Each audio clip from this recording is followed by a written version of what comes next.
Assalamualaikum warahmatullahi wabarakatuh. Perkenalkan, nama saya Puspita Wijayaningrum, NIM 2020 akan mempresentasikan materi tentang strategi pemasaran global. Disusun untuk memenuhi tugas ujian tengah semester mata kuliah teknik peramalan dengan dosen pengampu yaitu Ibu Titi Haryati SMSI Universitas Nahdlatul Ulama Purwokerto. Materi yang akan dibahas yaitu tentang teknologi informasi dan kompetisi global, kemudian ada strategi global, kemudian yang ketiga ada strategi regionalisasi dan pemasaran global. Materi yang pertama yaitu tentang teknologi informasi dan kompetisi global. Pengertian dari kompetisi global. Dalam konteks globalisasi tersebut, intensitas dan lingkup kompetisi sangat kompetitif dan luas. Pesaing yang dihadapi tidak lagi datang dari kawasan atau wilayah geografis setempat, tapi bisa juga kekuatan global dari mancanegara hadir untuk saling berebut pasar. Kemudian, pengertian dari teknologi informasi atau TI atau dalam bahasa Inggris dikenal dengan istilah Information Technology atau IT adalah istilah umum untuk teknologi apapun yang membantu manusia dalam membuat, mengubah, menyimpan, mengomunikasikan, dan atau menyebarkan informasi. TI menyatukan komputasi dan komunikasi berkecepatan tinggi untuk data, suara, dan video.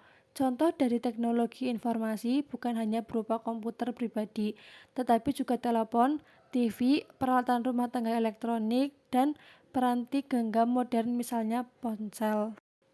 Masih dengan materi teknologi informasi dan kompetisi global. Teknologi informasi mencakup komputer dan teknologi komunikasi. Teknologi informasi dapat dikelompokkan menjadi 6 teknologi, yaitu teknologi komunikasi, teknologi masukan, teknologi keluaran, teknologi perangkat lunak, teknologi penyimpanan, dan teknologi mesin pemrosesan. Arus kuat globalisasi ini ditandai setidaknya oleh 4 kecenderungan utama, yaitu yang pertama, pergerakan modal dan instrumen pasar lain di santero dunia dalam jumlah sangat besar dengan perputaran yang cepat setiap harinya. Pergerakan manusia melintasi batas-batas negara dengan lebih dari 100 juta imigran tersebar di berbagai belahan dunia pada saat yang sama. Yang ketiga, pergerakan informasi melalui cyberspace dalam kuantitas bermega-megabits dengan beragam tingkat keterandalan tersedia bagi siapa saja yang memiliki akses internet. Pergerakan budaya populer yang menembus batas-batas negara dan budaya sehingga di santero dunia pada selera remaja yang semakin hari semakin sama. Kemudian peranan teknologi informasi pada masa kini tidak hanya diperuntukkan bagi organisasi atau perusahaan. Bagi organisasi atau perusahaan, teknologi informasi dapat digunakan untuk mencapai keunggulan kompetitif. Sedangkan bagi perseorangan, maka teknologi informasi dapat digunakan untuk mencapai keunggulan pribadi, termasuk untuk promosi diri dan mencari pekerjaan. Contoh dari teknologi informasi, salah satunya adalah orang menjadi terbiasa menggunakan surat elektronik atau email dalam berkomunikasi yang sebelumnya menggunakan surat kertas konvensional atau surat pos. Orang lebih suka menggunakan program-program pengolah kata untuk membuat dokumen daripada memakai mesin ketik biasa. Dan banyak lagi hal yang terjadi sering dengan perkembangan teknologi informasi. Kemudian, kompetisi global. Menurut Muins tahun 2007 menyebutkan ada 9 kompetisi yang harus dimiliki sumber daya manusia untuk dapat bersaing di pasar global, yaitu kompetisi lingkungan, kemudian yang kedua kompetisi analitik, kompetisi strategik, kompetisi fungsional, kompetisi manajerial, kompetisi sosial, kompetisi intelektual, kompetisi individual, dan yang terakhir kompetisi perilaku. Materi yang kedua yaitu tentang strategi global. Strategi global adalah strategi yang dilakukan oleh perusahaan untuk meningkatkan keunggulan bersaing dalam kondisi barang dan jasa bebas mengalir tanpa batas negara, mata uang yang berbeda, peraturan yang berbeda, kondisi ekonomi dan politik antar negara yang berbeda. Kemudian, ada banyak alasan mengapa sebuah operasi bisnis kosmetik memutuskan untuk berkembang menjadi internasional. Yang pertama, mengurangi biaya. Kemudian yang kedua, memperbaiki rantai pasokan atau supply chain. Yang ketiga, memberikan barang dan pelayanan yang lebih baik. Yang keempat, mendapatkan pasar baru. Yang kelima, belajar untuk memperbaiki operasi. Yang keenam, mendapatkan dan mempertahankan bakat global. Kemudian, 10 keputusan strategi dalam manajemen operasi. Keputusan ini dikenal sebagai keputusan operasi atau operation decision. 10 keputusan MO yang mendukung misi dan penerapan strategi adalah sebagai berikut. Yang pertama, perencanaan barang dan jasa, mutu, perancangan proses dan kapasitas, pemilihan lokasi, perancangan tata letak, sumber daya manusia dan rancangan pekerjaan, manajemen rantai pasokan atau supply chain, persediaan, penjadwalan, dan yang terakhir pemeliharaan. Materi yang terakhir yaitu tentang strategi regionalisasi dan pemasaran global. Regionalisasi merupakan tren lingkungan global yang mempengaruhi pilihan perusahaan dan mempengaruhi dalam penggunaan strategi internasional. Tren ini menjadi sangat menonjol karena di mana suatu perusahaan memilih untuk bersaing dapat mempengaruhi strategi kompetitifnya, sehingga perusahaan yang menggunakan strategi internasional harus menentukan apakah ia harus memasuki pasar negara individual atau justru pasar dalam atau lebih regional.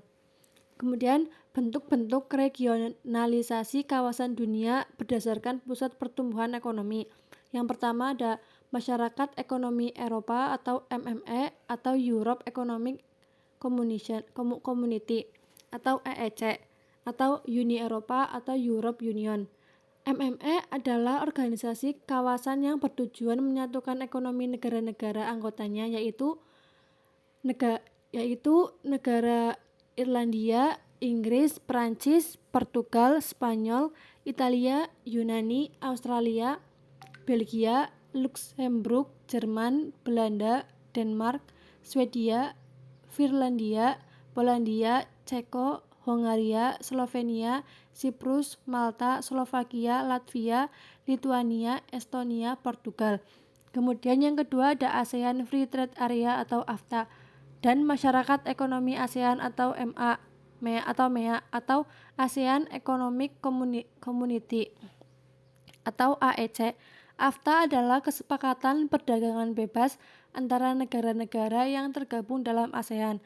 MEA adalah bentuk integrasi ekonomi ASEAN yang bertujuan untuk mengadakan sistem perdagangan bebas antar negara-negara ASEAN. Negara-negara ASEAN meliputi Indonesia, Malaysia, Filipina, Brunei Darussalam, Singapura, Kamboja, Vietnam, Laos, Myanmar, Thailand. Kemudian yang ketiga ada Asia Pacific Economic Cooperation atau APEC. Asia Pacific Economic Corporation atau APEC atau Kerjasama Ekonomi Asia Pasifik adalah forum ekonomi 21 negara di lingkar atau kawasan Pasifik yang bertujuan untuk mengukuhkan pertumbuhan ekonomi, mempererat komunitas, dan mendorong perdagangan bebas di seluruh kawasan Asia Pasifik. Lalu, tentang mengenai pemasaran global.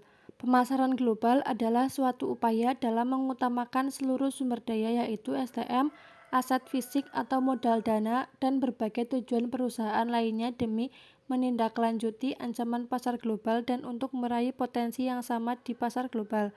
Kemudian ada manfaat adanya pemasaran global. Yang pertama, meningkatkan kompetisi para pengusaha. Yang kedua, bertahan hidup. Yang ketiga, kualitas produk yang lebih baik. Yang keempat, pertumbuhan ekonomi. Yang kelima, meningkatkan selera masyarakat. Lalu ada 6 faktor pendorong pemasaran global. Yang pertama, perbaikan komunikasi dan transportasi. Yang kedua, kualitas. Yang ketiga, teknologi. Yang keempat, biaya pengembangan produk. Yang kelima, perjanjian ekonomi regional. Yang keenam, perkembangan ekonomi dunia. Sekian presentasi dari saya. Apabila ada salah kata, saya mohon maaf. Wabillahi taufiq wal hidayah. Wassalamualaikum warahmatullahi wabarakatuh.